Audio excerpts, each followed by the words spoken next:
He sat there every morning, same booth, same coffee, same silence, until one day someone asked him to leave.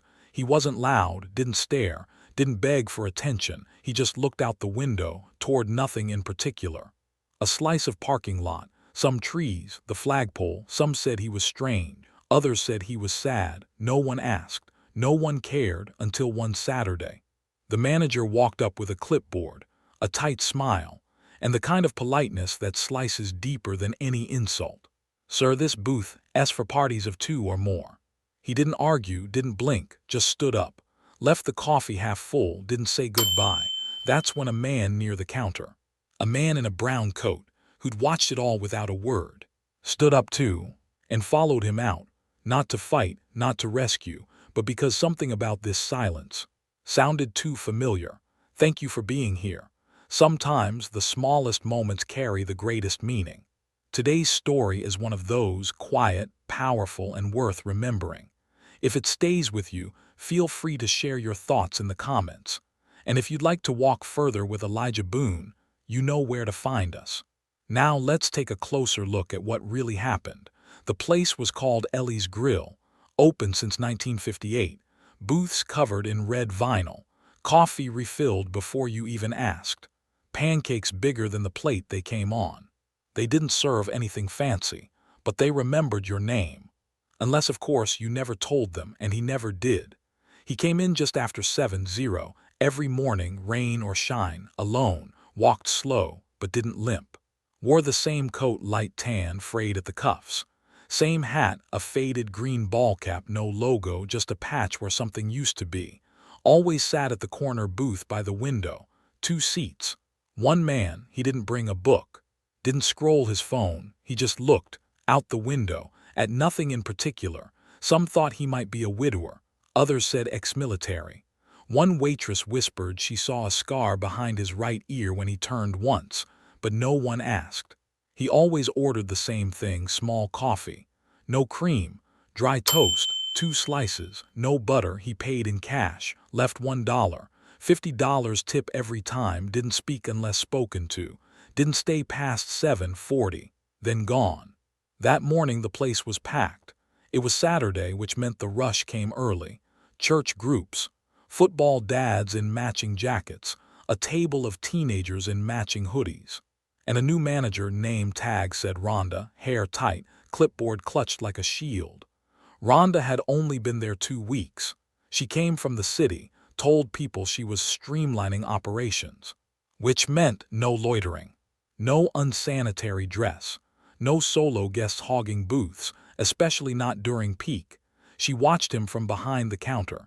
"Table 5's been blocked for over 20 minutes, she said to no one. A server shrugged. "He's here every day." Rhonda tightened her lips. "Yeah, that's the problem." Elijah Boone sat at the counter, far left, facing the kitchen. Brown coat folded neatly beside him. He hadn't touched his eggs, coffee still steaming, but his eyes weren't on the food. They were on the window, on the man. Elijah had seen men like that before, not the clothes, not the routine, but the stillness. It wasn't sadness, it wasn't confusion, it was something harder to name, absence that had nowhere else to go. People like that don't ask for space. They just shrink to the corners, until someone decides they're in the way. Rhonda approached the booth. Her voice was smooth. "Morning, sir." He looked up, not startled, just patient. "I wanted to let you know," she continued, "this area is usually for parties of 2 or more. It gets very busy on weekends and we're trying to seat larger groups quickly." He blinked once, didn't move, didn't frown, just sat quietly. Rhonda smiled tight. "It's nothing personal, just policy." She placed a paper napkin gently in front of him. Not a bill, not a warning, just an ending. He understood, picked up his coat, nodded once. Left the coffee half full, didn't argue, didn't say goodbye. He walked out the door without a sound. The bell above the door didn't even ring. Elijah stood up 10 seconds later, left 2 bills on the counter, didn't touch his food, didn't ask for change, then followed, not in a rush, not angry, just steady, like someone who knew what it meant to disappear quietly. Outside, the man was already halfway across the parking lot. Elijah called out softly, "Sir." The man paused, turned. No surprise, just expectation, like he'd been waiting for someone to say something for years. "You forgot your change," Elijah said, holding out a crumpled $5 bill. The man smiled faintly. "I didn't pay." "You paid more than most," Elijah replied. They stood there in the chill of morning, two men, no explanation, just recognition. By Monday, word had gotten around, not in any official way. There was no memo, no notice board, but people talked, staff whispered, regulars asked, "Where's the guy from the window? Is he sick? Did something happen?" Nobody had an answer. Rhonda just said, "He left, no big deal." But it was, to some people it was. There's a strange kind of guilt that lives in small towns. Not the loud kind, not the kind you confess. It lingers in glances, in silences, in the way someone sets down a mug a little too hard. The waitress who usually served him, Maria, felt it first. "He always tipped," she said under her breath, "even when he didn't eat." Elijah didn't come in that morning, but on Tuesday he did, and sat in the same booth the old man used to take, window seat, facing east. He ordered the same thing, black coffee, dry toast, didn't read, didn't talk, just sat, looking out the window at the same flagpole, at the same empty spot in the lot where the man used to park. Rhonda noticed. Her mouth tightened. She didn't say anything at first, but the next morning Elijah was there again. Same booth, same time, third morning same, fourth same. On the fifth day Rhonda approached, clipboard in hand. "Good morning, sir," she began. Elijah didn't look up. She cleared her throat. "I just wanted to remind you this section is prioritized for parties of 2 or more during rush hours." Still no response. She tried again. "I'm happy to seat you at the counter if you'd like." Elijah finally turned his head and looked at her, not angry, not amused, just still. Then he said, "Do I make your floor plan inefficient, or your conscience?" She froze. "Elijah Boone," he said softly.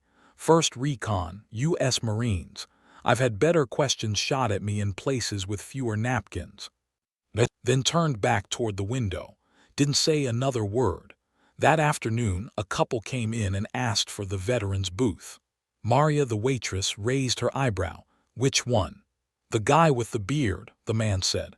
"He doesn't say much, but he always sits by the window." Maria smiled, small but real. By Saturday there were flowers on the table, small hand-picked ones, tied with twine, no note, just placed gently beside the coffee cup. Rhonda moved Elijah's order to Maria's section. Didn't explain, didn't apologize, but the clipboard was gone, and no one asked about it again. Some people thought Elijah was trying to make a statement. Others thought he was just old and stubborn. Only Maria and maybe 1 or 2 others noticed the truth. He wasn't taking someone's place. He was holding it open. And somewhere on the edge of town, a man in a tan coat sat on his porch, coffee in hand, hat on his knee. He hadn't said much in years, but that morning he whispered. Somebody noticed. It was the 10th morning Elijah sat at that booth. The toast remained untouched.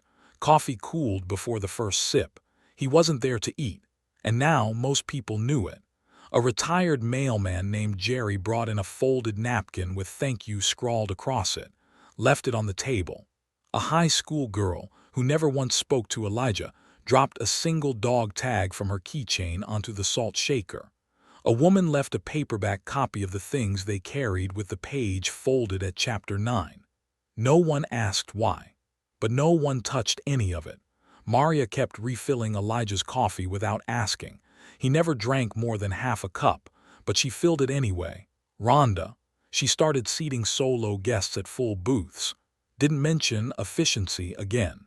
Then one rainy Thursday morning, the man returned. Same coat, same step. He paused outside the glass, looked in, saw Elijah sitting there, and for the first time since it all began. He walked inside. Everyone noticed, but no one stared. He approached the booth. Elijah looked up, said nothing. The man gave a faint smile, then gestured to the other side of the booth. Elijah slid the coffee across the table. The man sat, no toast, no order, just silence. But this time it wasn't the kind that hurt. It was the kind that held something, something that didn't need words. Maria came over, smiled wide. "Welcome back." The man nodded. Then after a long pause he finally spoke. "My name's Walter." The first time anyone had heard it, Elijah nodded back. "Boone."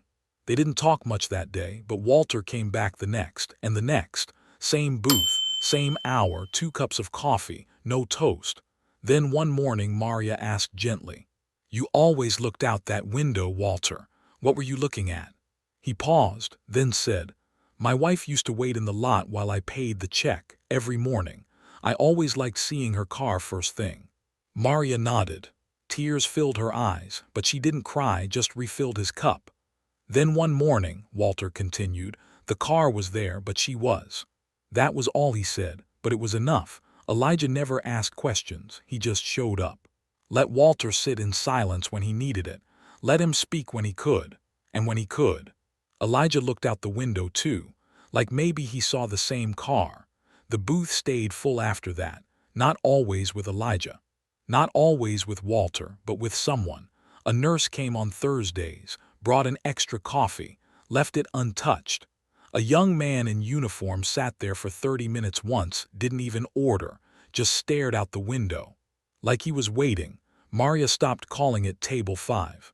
She started calling it Boone's Booth. Others just said, where Walter sat.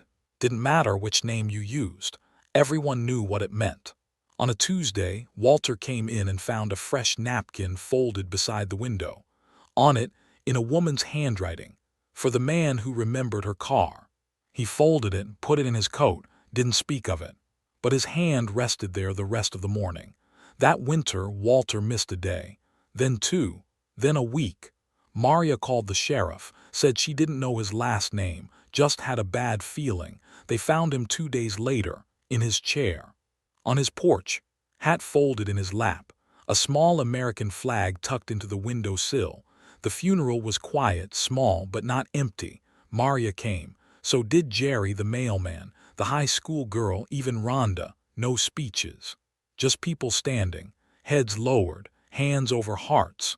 Elijah didn't sit in the booth after that, not once, but every morning for a week. He walked in, ordered coffee, paid in cash, and left a folded dollar tip under the same salt shaker. Same booth, same silence. Then on the 8th morning he didn't come. Maria didn't worry, not this time, because taped to the underside of the table was a note, written in careful block letters, "Thank you for letting him be seen. Some of us aren't invisible, we're just waiting for someone to look. E. Boone." The booth remains open, not reserved, just open. No signs, no speeches, but if you sit there too long, Maria might ask you gently, "Are you waiting for someone?" And if you say no, she'll smile kindly and say, "Maybe they're waiting for you." Then pour your coffee, extra slow, like someone who knows. You don't rush presents. Some people sit by windows because they like the view, others because it's the last place they were seen. Not all heroes wear medals, not all wounds are loud, and not all goodbyes are spoken.